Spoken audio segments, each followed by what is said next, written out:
Kisah Satrio Piningit. Salam rahayu sedulurku semua. Sebelum mendengarkan kisah Satrio Piningit, marilah kita saling mendoakan untuk hal-hal baik dalam hidup. Semoga sedulurku semua terhibur dengan cerita yang telah disuguhkan. Jangan lupa untuk support channel ini. Anda boleh memberikan like, komentar, dan subscribe, juga berkomentar dengan bijak dan baik. Apabila kalian tidak suka, boleh berhenti untuk menonton. Terima kasih. Di suatu masa yang jauh, ketika alam semesta masih dipenuhi dengan makhluk halus dan kekuatan mistis, lahirlah seorang pemuda bernama Piningit. Ia tidak seperti pemuda pada umumnya. Meski fisiknya tampak biasa, ada sesuatu yang istimewa dalam dirinya yang tidak bisa dilihat oleh mata biasa. Piningit adalah seorang Satrio Piningit, seorang pemuda yang dilahirkan dengan takdir besar yang akan membawa perubahan di dunia ini melalui perjalanan spiritual yang penuh dengan ujian dan pencarian makna hidup. Piningit tumbuh di sebuah desa kecil yang terletak di kaki gunung. Desa itu selalu dikelilingi kabut tebal dan seringkali diselimuti suara gemericik air dari sungai yang mengalir deras. Sejak kecil, Piningit selalu merasa ada suara yang memanggilnya, namun ia tidak tahu siapa yang memanggil atau untuk apa.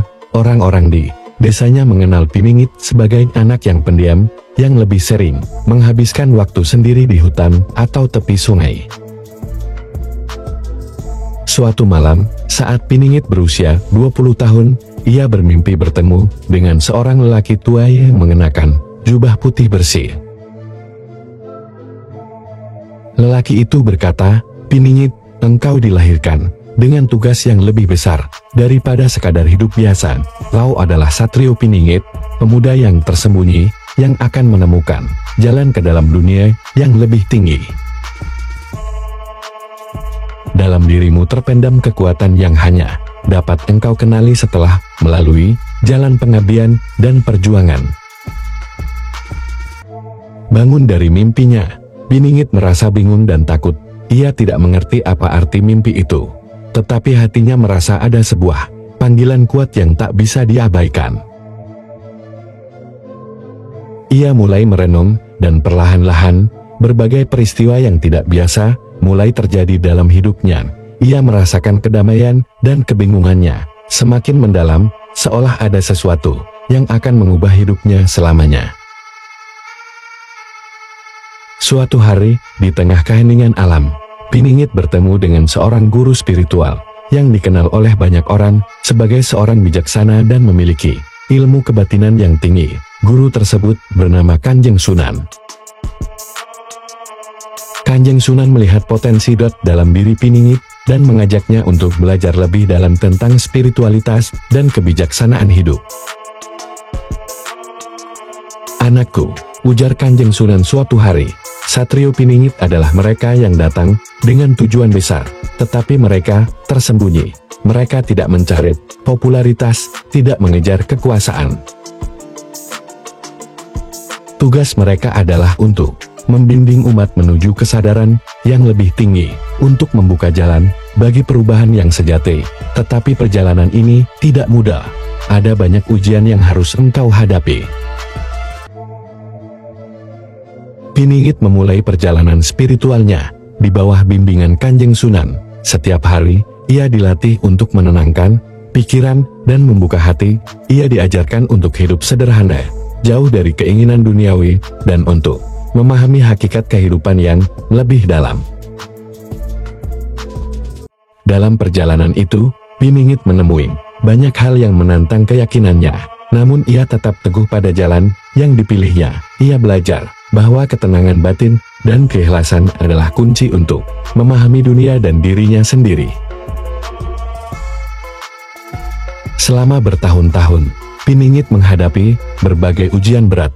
Ia diuji dengan rasa kesepian, kesulitan dalam memenuhi kebutuhan hidup, bahkan terkadang kebingungan akan makna hidupnya. Namun, di setiap ujian itu, Piningit menemukan pencerahan baru. Ia mulai menyadari bahwa tujuan hidupnya bukanlah untuk mengejar kebahagiaan duniawi, melainkan untuk menemukan kedamaian dan keseimbangan dalam diri, serta membantu orang lain menemukan jalan mereka sendiri. Suatu hari, Piningit kembali ke desanya. Setelah bertahun-tahun berada dalam latihan spiritual, ia menemukan desanya telah mengalami perubahan yang signifikan.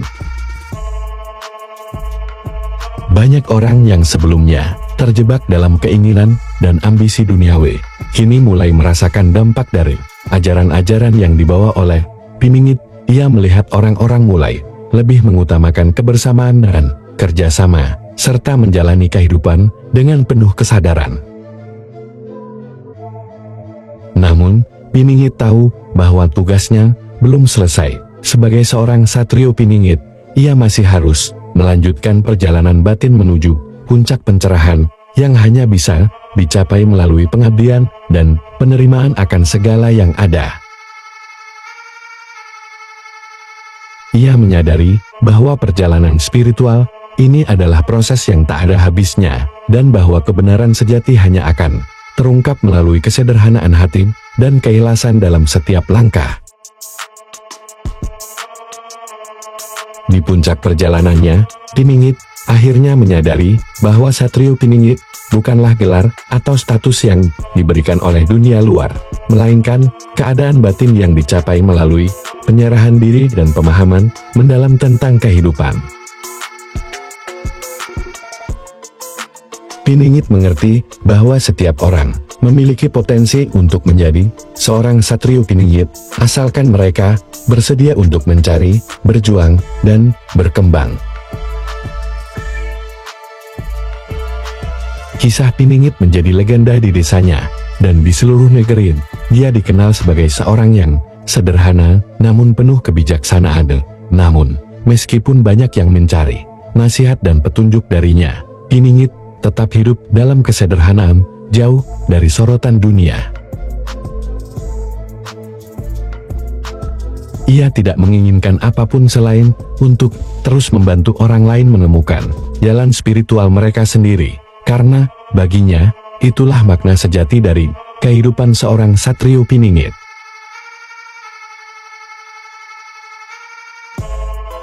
Cerita Piningit mengajarkan kita bahwa perjalanan spiritual bukanlah tentang pencapaian luar biasa, melainkan tentang kesadaran diri yang mendalam dan pengabdian pada kebaikan universal.